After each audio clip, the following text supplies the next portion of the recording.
Queridos acadêmicos do terceiro período, saudações a todos. Hoje nós vamos fazer a análise e a correção das questões da nossa primeira atividade avaliativa. Vamos lá então? Pessoal, tá aí então a nossa primeira atividade avaliativa. Foi bastante tranquila, bem fiel a tudo aquilo que a gente comentou em sala de aula, bem fiel ao que está nas apostilas, ao que está nas videoaulas e também na bibliografia básica da nossa disciplina.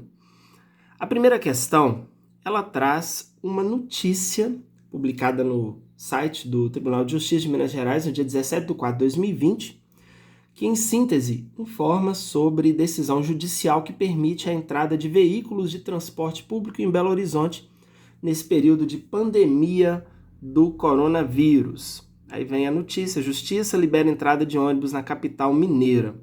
Passageiros têm de usar máscaras cirúrgicas e temperaturas monitoradas. Pois bem, eu destaco aqui a primeira frase dessa notícia, quando diz assim, o primeiro parágrafo: o juiz Valner Batista Ferreira Machado, da terceira vara dos feitos da Fazenda Pública Municipal de Belo Horizonte, deferiu na quinta, 16/4, tutela antecipada solicitada pelo Ministério Público de Minas Gerais e determinou que o município de Belo Horizonte não proíba a entrada de transporte público na capital mineira. Será aplicada uma multa de 250 mil por cada descumprimento desta decisão. Só com base nesse parágrafo, nós já temos subsídio suficiente para responder a pergunta que é feita logo no final, nessa primeira questão. A pergunta é a seguinte: a partir da notícia e das informações quanto ao processo ao qual se refere, marque a alternativa que contém a resposta correta. Letra A: o pronunciamento do juiz que permitiu a entrada de ônibus na capital mineira nesse período de pandemia Covid-19 é uma decisão interlocutória. Sim, a decisão que apreciou o pedido de tutela antecipada é uma decisão interlocutória. Então aqui vocês tinham que verificar a natureza jurídica da decisão concessiva da tutela antecipada. E nós estudamos que os pronunciamentos do juiz, eles podem ser através de despacho, decisão interlocutória, sentença, e temos também os acórdãos proferidos nos tribunais pelos órgãos colegiados. Então aqui, tratando-se de tutela antecipada, de uma decisão que aprecia esse pedido, naturalmente é uma decisão interlocutória, já que o juiz está apreciando o pedido, mas não está pondo fim à fase cognitiva do procedimento comum. Ele está apenas deliberando no sentido de conceder algo, deferir ou indeferir alguma coisa. Então, no curso da ação, ele resolveu uma questão incidente, é uma decisão interlocutória. Então, a letra A está correta. A letra B diz: a decisão a que se refere a notícia foi proferida pelo próprio Tribunal de Justiça. Não, foi pelo juiz da terceira vara, primeira instância. A letra C: a ação foi proposta pelo Ministério Público em primeira instância, todavia, o pronunciamento concessivo do pedido tem natureza jurídica de sentença. Não, é decisão interlocutória. A concessão da tutela de urgência se deu por meio de despacho. Não, foi decisão interlocutória. Então, a letra A está correta na número 1. Vamos à questão número 2. A questão número 2 traz o posicionamento consignado num artigo jurídico doutrinário publicado na revista Direito Câmbio, em que Luciano Souto e Natane Franciella destacam a questão da fundamentação das decisões sob a égide do novo Código de Processo Civil. E aí tem uma parte da fala, dos processualistas e, no final, nós temos aqui os questionamentos a respeito desse texto. Então, aqui, a número 2, ela basicamente compreende interpretação de texto. Então, não necessariamente implicaria na exigência de conhecimento normativo pontualmente, Então, em consonância com as afirmações dos processualistas, marque a alternativa que contém a afirmação correta. A letra A diz o seguinte: para os autores, o CPC 15 inseriu no ordenamento jurídico soluções objetivas capazes de garantir a celeridade e a efetividade almejada pelos cidadãos. Não, os autores não falaram isso, né? Não está destacando esse aspecto. E mesmo que o código tenha criado algumas soluções, algumas alternativas eficientes, mas isso não foi afirmado aí pelos autores. Letra B. Os autores demonstram preocupação com a morosidade dos processos e com a ausência de efetividade dos direitos dos cidadãos. Então, a questão da morosidade e a ausência de efetividade são preocupações rotineiras, corriqueiras aí no contexto da atuação jurisdicional na nossa prática jurídica. Mas os autores não falaram sobre isso, né? Eles trataram da preocupação com a inadequada fundamentação das decisões. Letra C, que é a correta. Os autores indiretamente atribuem ao próprio judiciário uma parcela de responsabilidade pela morosidade dos processos e manifestam um posicionamento no sentido de que a exigência de uma razoável duração dos processos não representa empecilho para a adequada fundamentação das decisões e nem tampouco justifica o descumprimento do dever do julgador de fundamentar adequadamente as suas decisões. Então essa está correta. E a letra D, os autores criticam severamente o Poder Judiciário e defendem a necessidade de cumprimento da garantia constitucional da razoável duração dos processos. Não tem toda essa crítica tão radical, né? Tem uma crítica indireta, né? Mas, apesar da preocupação que temos que ter com a razoável duração dos processos, a preocupação dos autores aí foi com a questão da fundamentação das decisões. Então, na número 2, letra B. Vamos à próxima questão, número 3. Questão número 3, ela traz o seguinte enunciado. Dentre os pronunciamentos do juiz no processo, é de significativa relevância a sentença, pela qual o juiz decide o processo com ou sem resolução do mérito, nos termos dos artigos 485 e 487 do CPC. Aí nós temos na sequência, quanto à extinção do processo sem resolução do mérito, uma fala do jurista Fred Dias Júnior, maior processualista brasileiro da atualidade, quando ele trata da questão da sentença, e eu destaco a parte final, quando ele diz assim: é preciso lembrar, mais uma vez, que o juiz tem o dever de examinar o mérito da causa, só não o fazendo quando houver obstáculo intransponível. Então essa foi a parte final da fala do Fred. O posicionamento doutrinário é compatível com a sistemática normativa processual brasileira, pois além de manter fidelidade aos comandos normativos alusivos ao tema, também demonstra que o regramento processual civil, aí vem, marque a alternativa que contém a afirmação correta. Então tem letra A, o ordenamento adota como premissa basilar a primazia da decisão de mérito. Exatamente. Nós comentamos, né, em sala de aula sobre isso, e ficou bem claro aí nessa última parte da fala do Fred Dias. O juiz tem o dever de examinar o mérito da causa, só não o fazendo quando houver obstáculo intransponível. É a aplicação desse princípio, né, que compreende a primazia da decisão de mérito no ordenamento processual civil brasileiro. A letra B diz: adota como diretriz a valorização da autocomposição. A valorização da autocomposição é uma diretriz também processual, mas não é isso que está falando aí no enunciado da questão. A letra C, prioriza a adoção de técnicas capazes de garantir a celeridade. Não está tratando disso, né? Apesar de o novo ordenamento também priorizar essas técnicas. E a letra D, o ordenamento atribui ao juiz o poder de optar por proferir sentença com ou sem resolução do mérito. Não é algo autônomo, discricionário. Ele não vai optar, ele vai decidir em conformidade com a situação concreta. Se existir elemento que permite o julgamento do mérito, a apreciação do mérito, a resolução do mérito, ele vai fazer. Agora, se for o caso de algum obstáculo intransponível de caráter processual que impede o enfrentamento do mérito, aí ele profere a sentença sem resolução do mérito nos termos do 485 do Código de Processo Civil. Mas esse não é o objetivo do processo. O objetivo do processo é garantir uma decisão de mérito, não é isso? Então, na número 3, letra A. Vamos à questão número 4. Questão número 4, muito tranquila. No tocante aos atos das partes, dispõe o artigo 200 do Código de Processo Civil que os atos das partes, consistentes em declarações unilaterais ou bilaterais de vontade, produzem imediatamente a constituição, modificação ou extinção de direitos processuais. São consideradas declarações bilaterais de vontade, com repercussão no processo. 2 pontos. Marque a alternativa que contém a resposta correta. Então, a letra A diz assim: negócios jurídicos processuais, autuação, acordo em audiência. Então, na letra A, está incorreto aí a expressão autuação. A autuação não é uma declaração bilateral de vontade. A letra B está certa.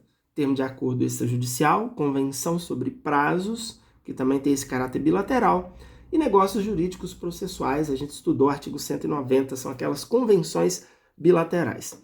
A letra C, acordo em audiência, petição inicial e contestação. Então, petição inicial e contestação são 2 peças que representam declarações unilaterais de vontade e não bilaterais. E na letra D, petição de acordo, assinada pelo autor e pelo réu. Aí vem acórdão e depois convenção sobre prazos. Acórdão não é. O acórdão é o nome dado à decisão coletiva proferida pelos tribunais. Na número 5, vamos lá, questão número 5. Vamos aqui ao enunciado. Em sala de aula, o professor Luciano Souto, ao discorrer sobre atos processuais, abordou a prática de atos por meio eletrônico, permitida no ordenamento. Marque a alternativa que corresponde ao posicionamento do professor manifestado em sala de aula quanto ao processo eletrônico. Letra A. Que o processo eletrônico não tem alcançado o resultado almejado, uma vez que a tecnologia ainda não foi implantada em todas as comarcas. É o contrário, pelo menos em Minas nós já temos aí a tecnologia em todas as comarcas, né? E eu não disse em sala de aula que não tem alcançado o resultado almejado por essa razão. Letra B. Não tem obtido o resultado esperado, uma vez que os agentes dos atos ainda não estão preparados para lidar com o PJE. Então, o PJE está aí desde 2016, pelo menos, né? Então, não tem como não estar preparado para lidar com ele. Letra C, que é a correta. Que o processo eletrônico representa fator significativamente relevante na seara jurídica, capaz de otimizar e facilitar a prática de atos no processo, podendo contribuir também para a celeridade e a economia processual. É exatamente isso que nós destacamos em sala de aula. E a letra D está incorreta, que o processo eletrônico representa um mecanismo eficiente para a prática de atos processuais, contudo, na prática, a maioria dos advogados tem optado pela prática de atos por peticionamento físico. Não é uma opção do advogado praticar o ato por meio físico. Então, se ele é permitido apenas pelo PJE, o advogado tem que encaminhar por meio do PJE. A questão número 6, ela traz um enunciado que destaca uma notícia publicada no portal Migalhas, 25/7/2019, com a seguinte manchete: Justiça reconhece paternidade em processo que durou 63 anos. E aí, nós destacamos toda a notícia e aí depois vem o enunciado. Vamos aqui até o enunciado. Está aqui toda a notícia, né? Que foi publicada no site Migalhas. Então, o processo começou ali em 1956 até 2019, com julgamento lá no STF. Então, vem aí as questões. Considerando o estudo realizado sobre atos processuais e prazos, bem como quanto à questão casuística, ou seja, essa específica mencionada, apenas as informações consignadas na matéria retroreferida. Então, você tem que considerar apenas as informações que estão aí. Marque a alternativa que contém a resposta correta. Letra A. A morosidade relatada causou danos irreparáveis às partes envolvidas. A matéria não relatou eventuais danos irreparáveis às partes. Letra B. A circunstância relatada na notícia demonstra que o judiciário não foi capaz de garantir a rápida solução do processo, o que gerou a procrastinação exacerbada do feito. Exatamente isso. O processo demorou aí, décadas, 63 anos para ser resolvido. O judiciário não conseguiu garantir essa celeridade. Letra C. A ausência de celeridade demonstra desrespeito a uma premissa basilar da lei processual, que é a primazia da decisão de mérito. Então, na verdade, o destaque aí, né, é para essa alternativa não estar necessariamente correta, né, porque houve efetivamente, né, uma morosidade. Então, é extraordinária aí. Então, a questão foi de morosidade, não foi de desrespeito à primazia da decisão de mérito. A decisão de mérito foi proferida, né, quando o judiciário resolveu deliberar sobre o resultado. Então, não teve desrespeito à primazia da decisão de mérito, teve respeito à questão da rápida solução do processo, que não foi observada, não teve celeridade, né? O que teve foi a morosidade. E a letra D, não há anormalidade no tempo de trâmite da demanda, uma vez que todos os prazos certamente foram cumpridos, notadamente pelo judiciário. Não é o que se constata, não é isso? Questão número 7. Quanto aos prazos para a prática de ato no processo, quanto ao termo inicial para a contagem do prazo para contestação, considerando a expressa previsão normativa consignada no CPC, marque a alternativa que contém a resposta correta. Então, aí nós temos alguns termos iniciais, vamos ver qual alternativa que está correta. Então, começa a contar o prazo para contestar. Letra A, da última sessão de conciliação, quando qualquer parte não comparecer na primeira sessão ou comparecendo, não houver autocomposição. Certíssimo, é o que está escrito no artigo 335, inciso 1 do CPC. Então, portanto, as demais alternativas estão incorretas. A letra B, ela diz que começa a contar o prazo para contestar quando o autor indicar na petição inicial seu desinteresse na autocomposição e o réu anuir ao desinteresse do autor por petição apresentada com 10 dias de antecedência, contada da data da audiência. O termo inicial do prazo de contestação será a data da decisão judicial que cancelar a audiência. Não, será do protocolo da petição do pedido de cancelamento. É o que está escrito no artigo 335, inciso 2. A letra C, 15 dias após a data da audiência de conciliação ou mediação. Não. Na hipótese em que a contagem do prazo se dá a partir da audiência, prevista no artigo 335, inciso 1, seria a partir da audiência e não 15 dias após. E a letra D, a data em que o réu for citado em sua residência, mesmo que tenha sido designada audiência de conciliação ou de mediação. Não. Artigo 335, inciso 1, estabelece quanto a isso, não seria, portanto, a partir da citação, mas sim a partir da audiência de conciliação se não tiver acordo. Questão número 8, caminhando aí para a reta final. A número 8, 9 e 10 foram extremamente tranquilas, né? Vocês perceberam. A número 8 diz o seguinte, Ana Laura, ela ajuizou uma ação de reparação de danos contra José Paulo. O juiz determinou a intimação dela para emendar a inicial no prazo de 15 dias. Ela não emendou a inicial no prazo. Considerando a situação, responda se haverá preclusão. Sim, não, talvez, absolutamente não. Claro que a resposta é sim, a preclusão temporal que decorre aí da perda do prazo para a prática do ato. É isso? Questão número 9. Ela simplesmente questiona o seguinte. Tem o enunciado, depois vem o seguinte comando. Considerando a classificação de um prazo quanto ao sujeito, origem e natureza, nessa ordem, o prazo para apresentação da defesa do réu será?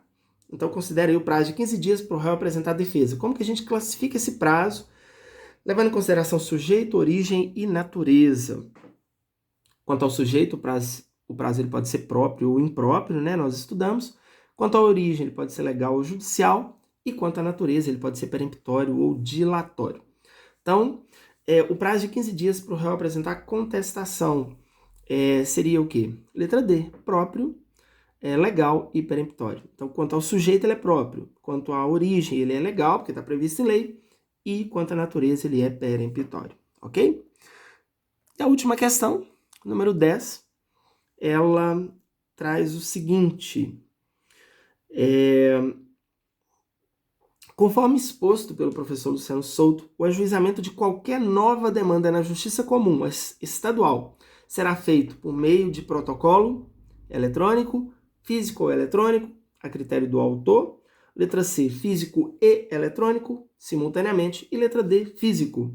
Então, como nós estudamos o protocolo, né, desde 2016, quando foi implantado o PJE, o protocolo é eletrônico apenas. Então, letra A. Portanto, temos aí, né, a correção da nossa atividade avaliativa, ok? Parabéns a todos pelo desempenho, que foi muito positivo nessa primeira avaliação, e eu espero que a própria avaliação ela também tenha representado um momento oportuno para a aprendizagem, esse que é o principal objetivo. Um grande abraço a todos vocês e até a nossa próxima aula.